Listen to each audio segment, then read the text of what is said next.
Welcome back to Chapter 6. The learning goals for this video are a derivation of the Michaelis-Menten equation.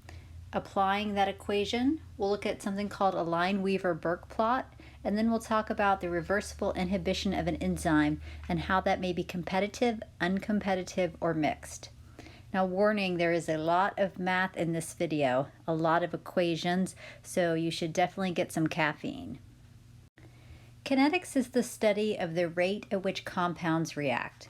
Consider a very simple reaction, A transforming to form product B. That will occur at some rate that has a rate constant we'll call K. The rate of the reaction is equal to the rate constant times the concentration of A. We can also think of it as the rate of the reaction is equal to the change in the concentration of product B over a change in time. So essentially, how fast are we producing the product B? And notice here that the concentration of A will increase linearly with the rate. So the more A you have, the higher the rate. In other words, the rate expression I've written here indicates that the reaction is first order in A. There are two important terms that we're going to be using. VO, which is the initial rate or velocity. The terms rate and velocity are going to be used interchangeably. And then Vmax, which is the maximum rate. Now imagine you have 4 enzymes that can each catalyze 10 reactions per second. Their max speed would be to catalyze 40 reactions per second, which we would call the Vmax.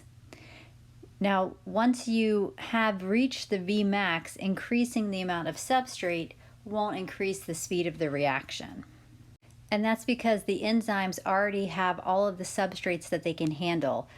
That's what we call saturation. This is a graph plotting the velocity, V sub 0, against the substrate concentration. And the brackets here mean concentration. So here we can see as the substrate concentration increases, the velocity also increases until we get to what's called the Vmax. So that's where the enzyme would be saturated with substrate, and adding more substrate will no longer increase the rate.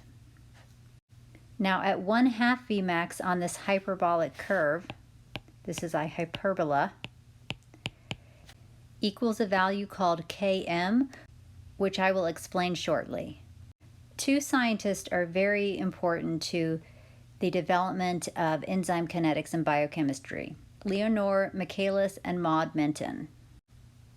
Michaelis and Menten postulated that the enzyme first combines reversibly with its substrate to form what's called an enzyme-substrate complex, in a relatively fast and reversible step. So here, the small k1, that's the rate constant for the forward reaction.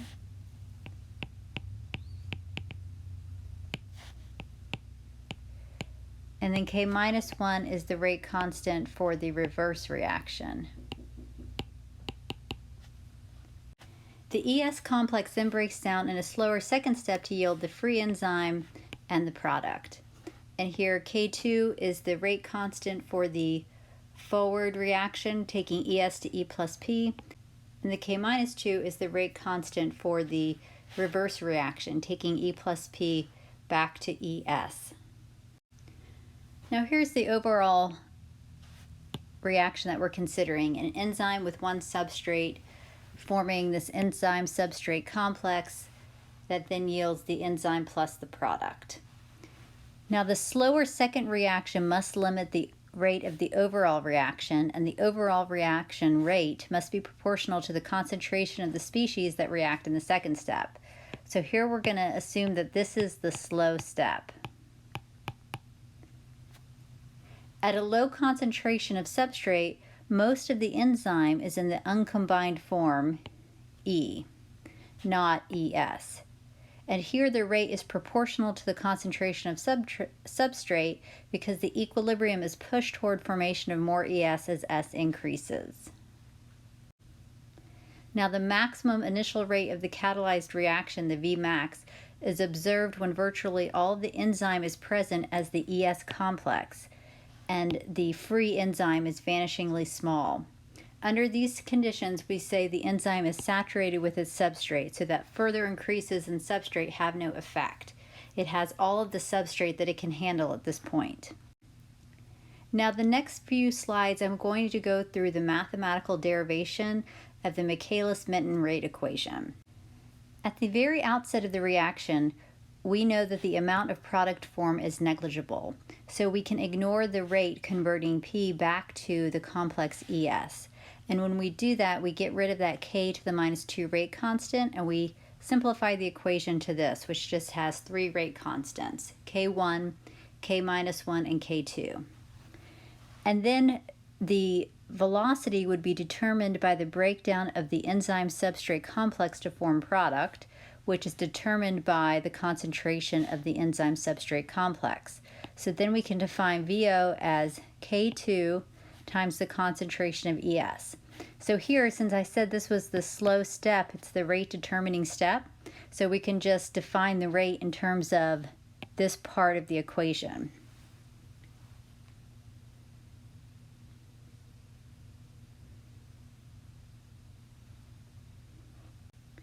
Therefore, we must begin by finding an alternative expression for this term. The mass balance equation for enzymes in this equation would be that the total amount of enzymes would be in the form of the free enzyme plus enzyme substrate complex. So we can rearrange this to solve for the concentration of free enzyme as it's equal to the E total minus the concentration of the enzyme substrate complex. Now, the assumption here is that because the substrate concentration is ordinarily far greater than the enzyme concentration, the amount of substrate bound by the enzyme at any time is negligible compared with the total concentration of the substrate. We can then write an equation for the rate of the ES formation as K1 times our new value for the concentration of E times the concentration of S, and the rate of ES breakdown to go back to starting material or to go to product as K minus 1 times the concentration of ES plus K2 times the concentration of ES. Now, since we made the assumption here that the amount of S, we're now going to make another assumption, and that is that the initial rate of reaction reflects what's called a steady state, in which the concentration of the enzyme substrate complex ES is constant throughout the reaction. That is, the rate of formation is equal to the rate of its breakdown. So now I can put those two equations that I just wrote equal to each other. And then after I perform a series of algebraic steps, I can solve for the concentration of ES, and I get to this equation, where the concentration of ES is equal to the concentration of total enzyme times the concentration of substrate divided by the concentration of substrate plus the K minus 1 plus K2 rate constants divided by the K1 rate constant. Now that term, K minus 1 plus K2 divided by K1, is called the Michaelis constant, Km. By substituting Km into the equation, it simplifies to this.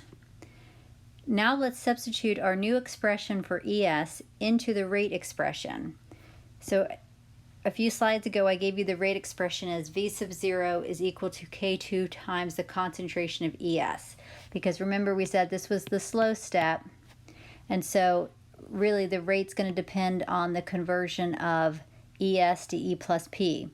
But experimentally, it's hard to determine the concentration of the enzyme substrate complex, so we had to go through a whole bunch of math to come up with a different expression for the concentration of ES, which we did. It was this whole thing.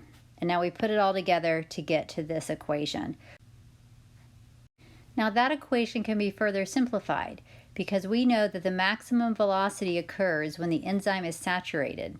That is, when the concentration of the enzyme substrate is equal to the total concentration of the enzyme. That means all of the enzyme is bound by substrate and is in the form of ES, not free E. And then we can define Vmax as K2 times E total. Substituting this into the equation gives the velocity equals Vmax times the concentration of substrate divided by Km plus the concentration of substrate. And this is called the Michaelis-Menten equation. And it's the rate equation for a one-substrate enzyme-catalyzed reaction. It is a statement of the quantitative relationship between the initial velocity v sub 0, the maximum velocity Vmax, and the initial substrate concentration S, all related through the Michaelis constant Km. Now let's look at that graph again that I showed you earlier. So here we have the initial velocity plotted against the concentration of substrate. So at the outset of the reaction, you're mixing enzyme with substrate. And as the substrate concentration increases, so does the velocity, until you get to a point where the enzyme becomes saturated and you get to this plateau. And that's where you get to the Vmax. Now, at 1/2 the Vmax, that is equal to the Km. So in the first part of the reaction, the velocity exhibits a linear dependence on the concentration of S. But then at a high concentration of S, where the concentration of S is much greater than the Km term in the denominator becomes insignificant, and the equation simplifies to VO equals Vmax, which is consistent with the plateau observed at a high S concentration. Now, if something has a low Km value, that means that it reaches the 1/2 Vmax at a lower substrate concentration and therefore has a greater affinity for substrate. So in many cases, but not all cases, Km indicates an enzyme's affinity for substrate.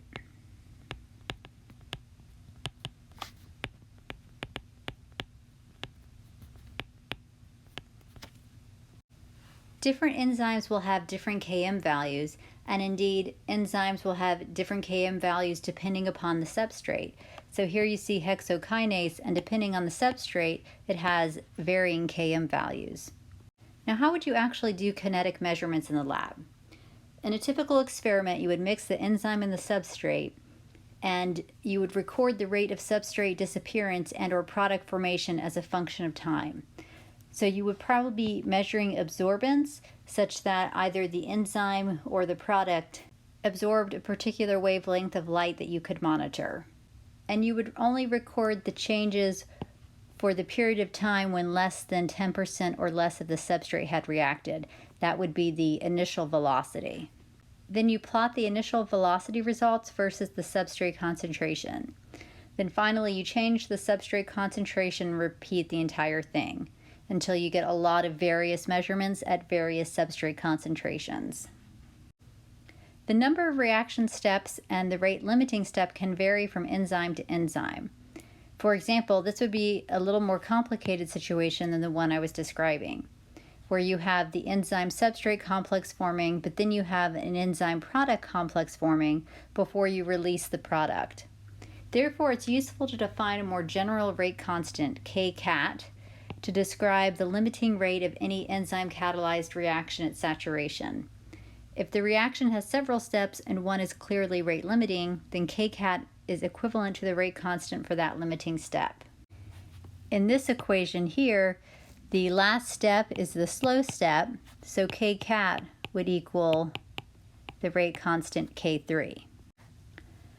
When several steps are partially rate limiting, kcat can become a complex function of several of the rate constants that define each individual step.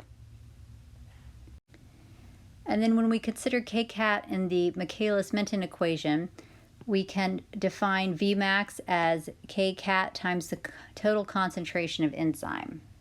Kcat is also known as the turnover number, and it indicates how many substrate molecules one enzyme molecule can convert per second. So for example, carbonic anhydrase, the kcat is 400,000, so it can convert 400,000 substrate molecules per second. The best way to compare the catalytic efficiencies of different enzymes, or the turnover of different substrates by the same enzyme, is to compare the ratio kcat over km for the two reactions. This parameter, which is sometimes called the specificity constant, is the rate constant for the conversion of E plus S to E plus P. When the concentration of substrate is a lot less than Km, we get VO is equal to Kcat over Km times the concentration of ET times the concentration of S. Notice all I did there was in the previous equation I had VO equals Kcat times the concentration of E total times the concentration of substrate divided by Km plus S. So I said if S is a lot less than Km, so if this number is smaller than that number, I can just ignore it to get to this equation.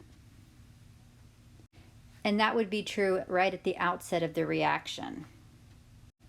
There is an upper limit to Kcat over Km imposed by the rate at which E and S can diffuse together, and this is called the diffusion limit, and it's usually 10 to the 8th or 10 to the 9th per molar per second. And many enzymes have a Kcat over Km value that is very close to the diffusion controlled limit, as shown here.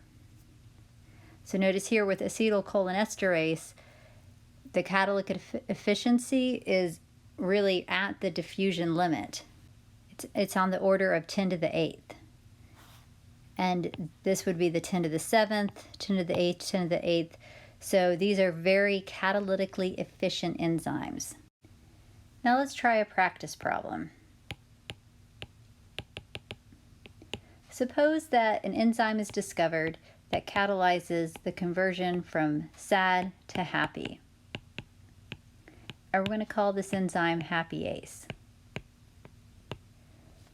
And it's determined that the Kcat for happyase is equal to 600 per second. And the concentration of the total enzyme is 0.02 micromolar. And the concentration for SAD is 40 micromolar. The reaction velocity is 9.6 micromolar per second. So when the concentration of the SAD is 40 micromolar and the total concentration of enzyme is 0.02 micromolar, the velocity is 9.6 micromolar per second. And the question is, what is the Km? So we want to use our equation VO equals Kcat times the concentration of total enzyme times the concentration of substrate divided by the Km plus the concentration of substrate.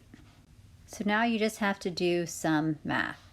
So 9.6 micromolar per second equals 600 per second times 0.02 micromolar times the concentration of the substrate divided by Km plus the concentration of the substrate.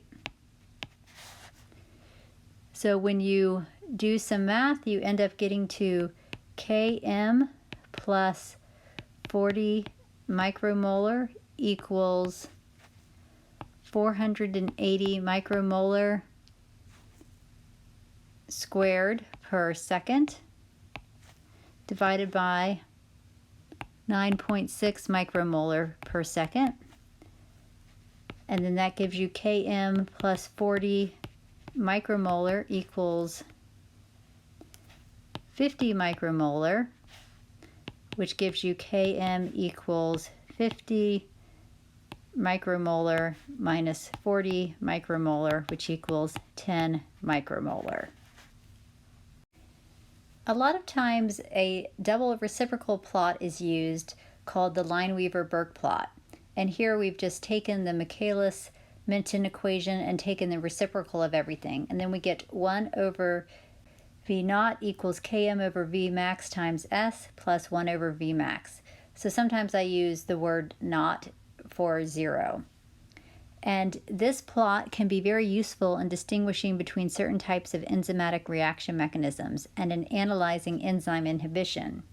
So here, 1 over V naught is on the y-axis, 1 over the substrate concentration is on the x-axis, so then the slope would be Km over V max, and the y-intercept would be 1 over V max. Now, so far we've just been thinking about reactions that involve one substrate, but nearly 2/3 of all enzymatic reactions have two substrates and two products. For example, ATP reacts with glucose with the help of the enzyme hexokinase to form ADP plus glucose 6-phosphate. So these would be the two substrates that react with the enzyme, and these would be the two products that are produced. When two or more reactants are involved, enzyme kinetics allows us to distinguish between different kinetic mechanisms. And in particular, there's the sequential mechanism and the ping-pong mechanism. So here are two example mechanisms. In A, we see an enzyme plus substrate 1 forming an enzyme-substrate complex, and then we have a second substrate interacting with the enzyme to form ES1S2, and then finally both S1 and S2 are converted and released as P1 and P2. S means substrate, P means product. And this would be considered a sequential mechanism. Now this can be either in an ordered fashion or in a random order, where here it could bind S2 or S1 first, followed by the other substrate. A involves a ternary complex, which is just this complex with the enzyme bound to two substrates.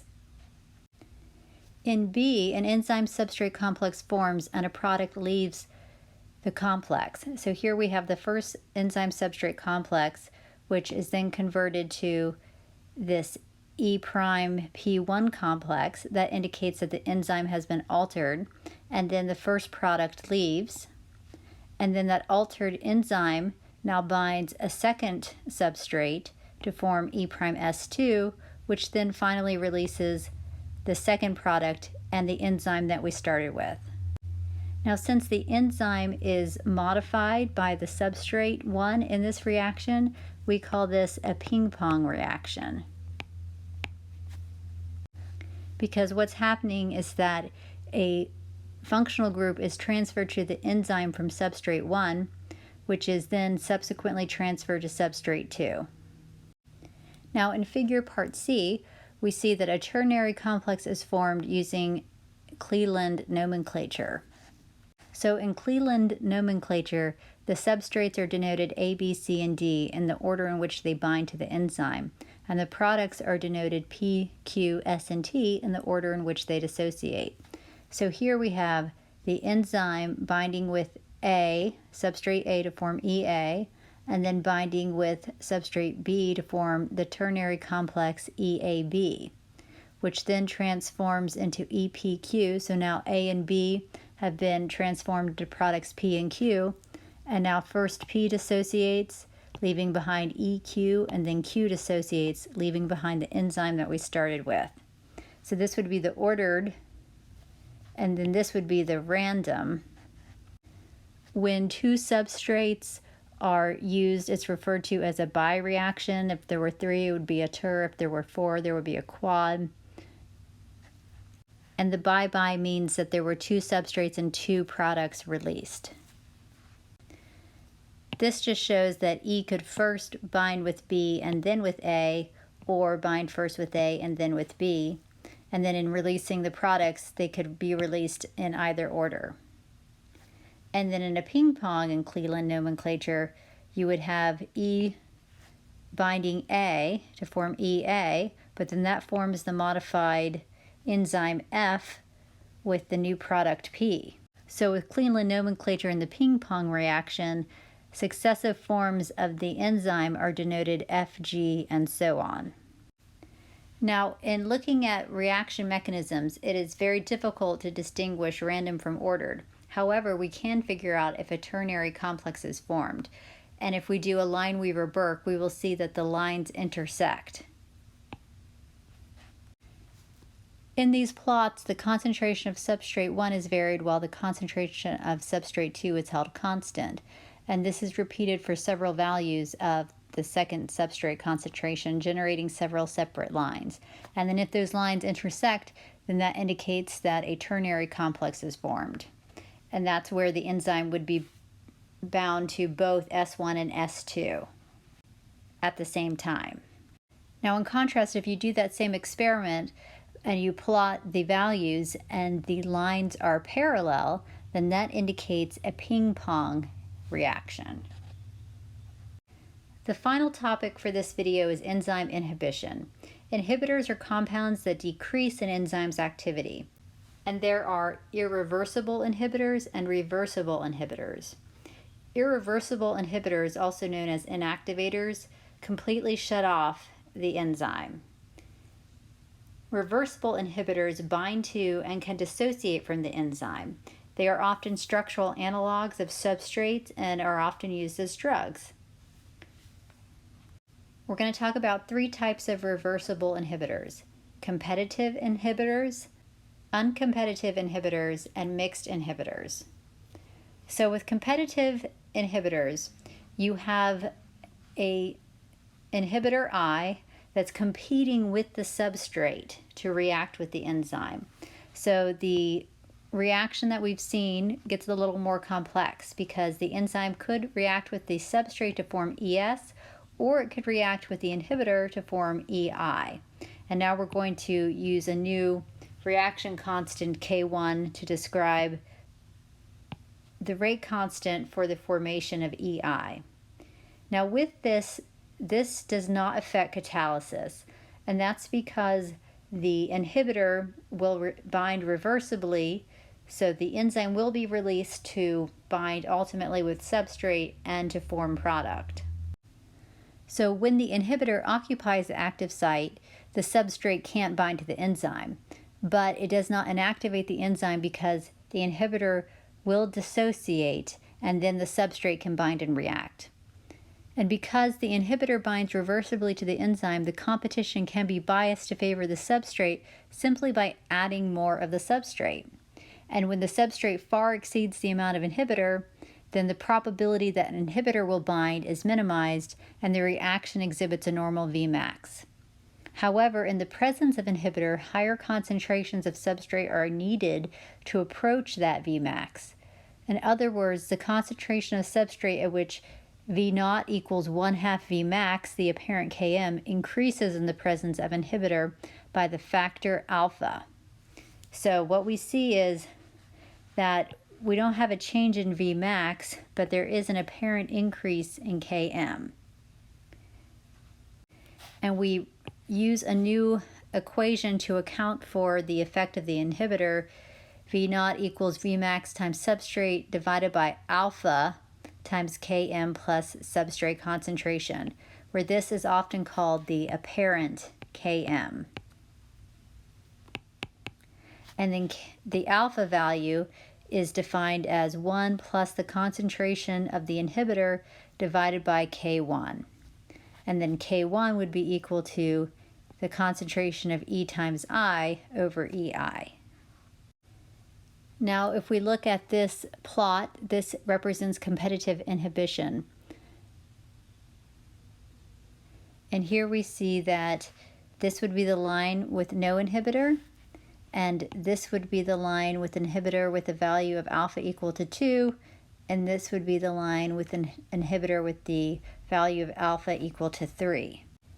The effect on Km without an effect on Vmax is diagnostic of competitive inhibition and is readily revealed in these double reciprocal plots. And notice to get these different lines, we had no inhibitor here, and then we've increased the concentration of the inhibitor to get the other two lines. The use of competitive inhibition is actually involved in a treatment for methanol poisoning. Methanol will be converted to formaldehyde, which is toxic, and it is converted with the liver enzyme alcohol dehydrogenase. Well, ethanol also gets converted to acetaldehyde with alcohol dehydrogenase. So you will be administered ethanol if you have methanol poisoning because it will compete with the methanol for the alcohol dehydrogenase, and therefore the methanol will be allowed to leave your body as methanol rather than being converted to the very toxic formaldehyde. Now here is a picture of what happens with uncompetitive inhibition. So here the inhibitor is not competing with the substrate for the enzyme's attention. However, when the enzyme-substrate complex is formed, it then can bind to the enzyme-substrate complex, preventing conversion of substrate to product. By doing this, it effectively is removing some of the enzyme available for the reaction to proceed, and as a result, the Vmax decreases because Vmax depends upon the amount of enzyme. And given that the inhibitor binds only to the ES complex, only the ES is deleted from the reaction, so the substrate needed to reach 1/2 Vmax, that is the Km, also declines by the same amount. So the characteristic of this is that we have a decrease in Vmax and a decrease in Km, but no change in the Km over Vmax. And in the Lineweaver-Burke plot, we're going to look for parallel lines. And we would also use an altered Michaelis-Menten equation here, using this alpha prime value. So here we see the plot for an uncompetitive inhibitor, and the lines are parallel. As the concentration of the inhibitor increases, the Vmax appears to decrease, as does the Km. Now I have a question for the chat. Would increasing the substrate concentration reverse the effects of an uncompetitive inhibitor? It did reverse the effects of a competitive inhibitor. You may want to go back a slide and look at the equations for how an uncompetitive inhibitor reacts with the enzyme. Okay, the final topic is a mixed inhibitor. So a mixed inhibitor will bind the enzyme with or without the substrate, and it therefore inhibits both substrate binding and catalysis. And with this, we see a decrease in Vmax and an apparent change in Km. The Km could increase or decrease. And the characteristic here in the Lineweaver-Burke plot is that the lines intersect on the left of the y-axis. And the Michaelis-Menten equation is altered to incorporate both the alpha and the alpha prime values, which are defined as shown on previous slides. So here's an example of that plot. So notice how the lines intersect to the left of the y-axis. With the competitive inhibitor, they intersected at the y-axis, not to the left of the y-axis. And then with the non-competitive inhibitor, they didn't intersect at all, they were parallel. So let's do one more practice problem. The researchers working on happyase discovered that the compound stress is a potent competitive inhibitor of happyase. Addition of 1 nanomolar of stress increases the measured Km for SAD by a factor of K2. What is the value of alpha under these conditions? And here's the solution. Recall that the apparent Km is defined as alpha Km. And because Km increases by a factor of 2, then the value of alpha here must be 2.